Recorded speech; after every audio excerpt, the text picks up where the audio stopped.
Hey everybody, welcome back to the Old Swedes Farm. It's Rich. Got a couple of emails with some good questions and kind of a little request for a video.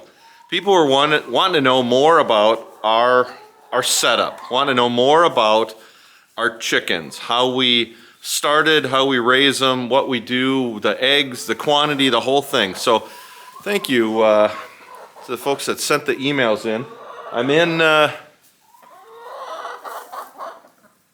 the barn. The girls just came in. Let me show you. It is, we haven't had much snow. For a Minnesota winter, we haven't had much snow. And the girls are loving it. They're out free ranging. There's still some green grass in amongst all that brown out there, so they're out and about. So let me start at the very beginning. We've had chickens for five some years. We've had, 150 hens total. We've sold some. We've, a couple have died, had a couple run over, that kind of thing. But people were wondering, how do you start? Or how do we start? How do we start our girls? We do not have a rooster. We don't have a rooster. We don't incubate eggs. We don't do any of that. We want to keep things as simple as possible, And for us, that is going out, our local feed store where we get our food. They get chicks many times in the spring, and they get them from Hoover's Hatchery in Iowa. We order what we want through our feed store, and they contact Hoover's and we get a note, hey, your chicks are gonna be in on a certain day, and we get day-old chicks. We go up to the feed store, and it's about, 7 miles away. As soon as you get that call that your chicks are in, you're running, you're flying up there to get them. We get up there, grab the day-old chicks and start them. We raise them for the first week or so in a big tub in my office, in the house.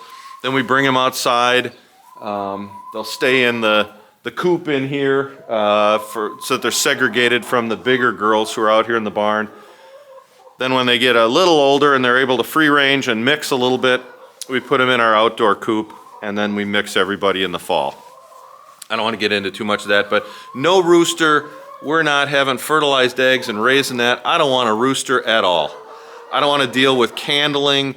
I don't want to have an incubator. I don't want to have any of that stuff. I want it simple. I want to know that on a certain day my chicks are arriving at the store and we go pick them up.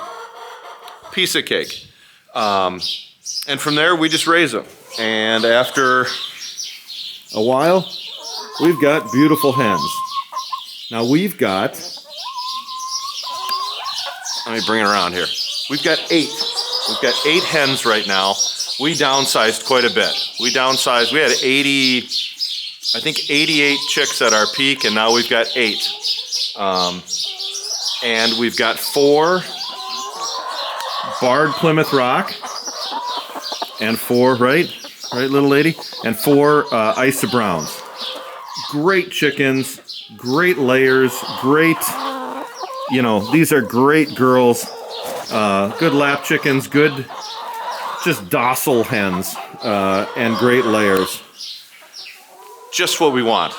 So let me run through some of the questions. I think I already hit some of them, but no roosters out here. I just want nice, docile hens, and honestly, this is about as loud as they are. We've got 4 of each. Do we chicks or incubate? Let me show you what is our average day. I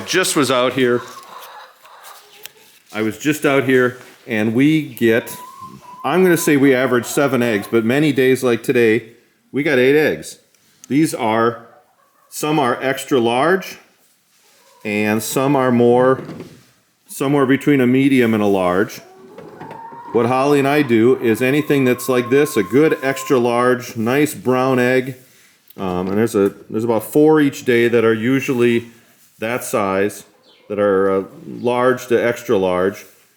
Those go to our customers. Those, we still, 8 eggs a day or 7 eggs a day, that's way more than Holly and I can use. So We package up a few and we get, I don't know, two to 3 dozen a week that are sellable. And our old group of customers, they clamor for them. So we sell a couple dozen a week. The rest of them are for us, or to share with friends, family, neighbors, that kind of thing. So we're getting 7 eggs a day out of 8 hens, and like today, a lot of days it's 8. So what do we feed them? You know, let me open this up. Our feeder, you guys have seen that over time. Let me put the lid over here. Sorry for the jerkiness. You've seen our feeder. Here's our food. Purina, I think it's called Layena, Layena, Purina crumbles.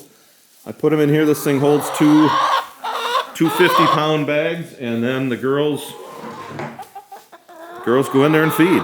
So pretty simple. That's their food. What do I do for water? Let me bring you over here. We've got their water that's plugged in underneath the table. People are asking why I put it under the table. I put it under the table so that no one will jump on the top of it and poop. They don't want to get between the table and the top of it. I've got room over there for a second water if we want. But why do I put it under the table? They don't jump on top and then poop into the water. I don't like poop in the water. Do we do other snacks? Yes. We've been bringing out some pumpkins. I see 2 pumpkins in the process of being pecked apart. We bring out a little bit of corn on a daily basis when it's cold. We bring out some corn to supplement them. You get that corn in their crop, and as it's digesting, going down, it gives off some internal heat. So it helps them on our coldest days here in Minnesota to stay warm. Other than that, a little bit of table scraps. You know, if we're preparing something and there's little pieces of a tomato or something, we'll throw it out here. Otherwise, we do not over supplement. I see people who are mixing their food and they've got sunflower seeds and they're throwing out pineapple and fruit and stuff, and the girls are here on the farm to give us some fresh eggs, and they're here to provide some fertilizer, but they're here to provide a little bit of income to pay for their food. I am not going to be buying fruits and vegetables and extra stuff to supplement their diet. That Purina stuff is specifically formulated for laying hens. I know there's all this controversy about different layer feeds and does it work or not. Last winter, the controversy was nuts, but we've used this Purina for 5 years and it's worked great. And our girls have laid for 5 years. And my notes, you just took my notes away from me. Where'd my notepad go? Jeez. Took it right out of my hand. Do we add extra calcium? No, we don't. I will take all the eggshells that we use and we'll put it out in the compost pile. Most of the time we'll just dump our stuff out in the compost pile and the girls will go out there. They'll peck on the shells and eat the shells. Occasionally, if I've got a bunch of egg shells, I'll just take the shells in here and dump them on the floor and kind of step on them to crunch them up a little bit so they don't look like eggshells. And the girls will chew them down and get some calcium from that. Do I don't, again, I want it simple. Some people take their eggshells and bake them and crush them, or they wash them, bake them, crush them. I don't see the need. You know what, I put the shells out, we've done this for 5 years, and they see that it's a half an eggshell. Our girls have never become cannibals and started eating all the eggs. Have we lost 1 or 2 over time to a cannibal?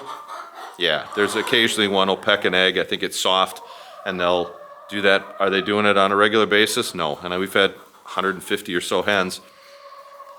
I think this practice works. So do I go through all that process to wash and bake and crush them? No. For me, what a waste of time. I got better things to do. So we don't add any calcium out here. We've never had soft shells. That Purina's got what it needs in there. The yolk color, someone was asking about our yolk color.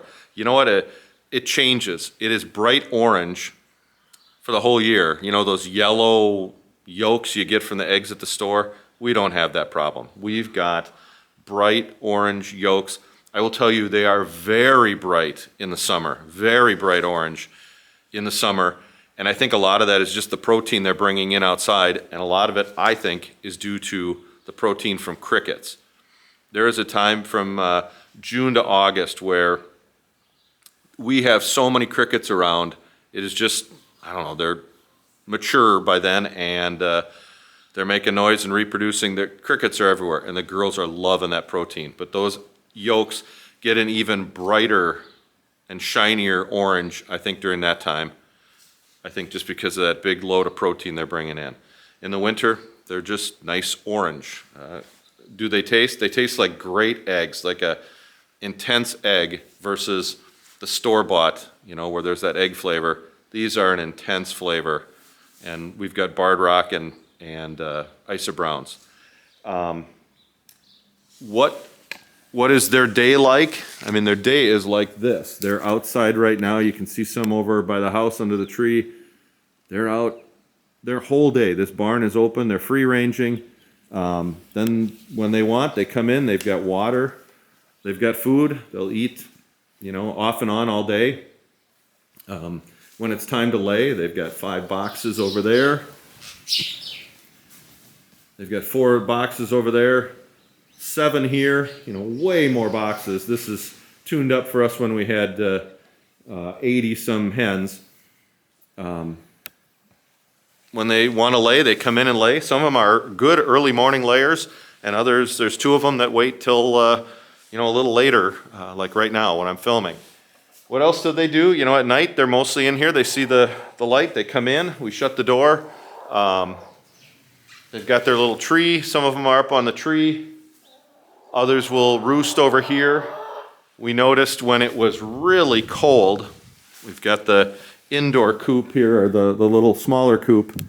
When it was really cold, Holly thinks the ceiling holds in some heat here, but we had all 8 that would roost on the top 2 bars here and snuggle up close when it was cold. So other than that, their day is running around outside, coming in to eat and drink, and then, you know, living the life of a chicken. They're good social girls. Got one in here with me. They're doing their thing. So hope that, I don't know, hope it didn't get too long-winded. We try to keep everything simple. I don't want to do extra work. I don't want to spend extra money. We've built it good. They're comfortable in here. Other than that, we don't give them a lot of extras. We'll say hi to them several times a day. Holly, when she comes home at night, she's all over them, saying hi to them, making sure they all get a rub, and there's plenty of love. Our girls get plenty of love. They are not our pets. They're there. I think that says it all. No, we treat them well, but they're not our pets. We're not going to bring them inside. We're not going to any of that. They are barn chickens. They're here to lay eggs, and we treat them well so that they give us some really nice eggs, as is evidenced by today's collection. Anyways, if you've got other questions, let me know. This was kind of fun to think about everything, but people have been asking about our setup and how we operate, what we do. But here's our barn. Here's where the girls live, and they live a good life. So with that, you know what? We'll go free range with them for a second as we cut to break. You're not afraid to be in the snow, are you, ma'am?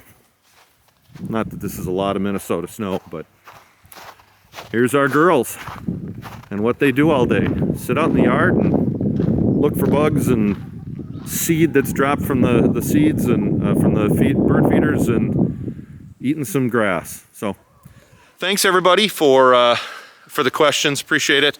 And if you got other questions, feel free to let us know. Take care.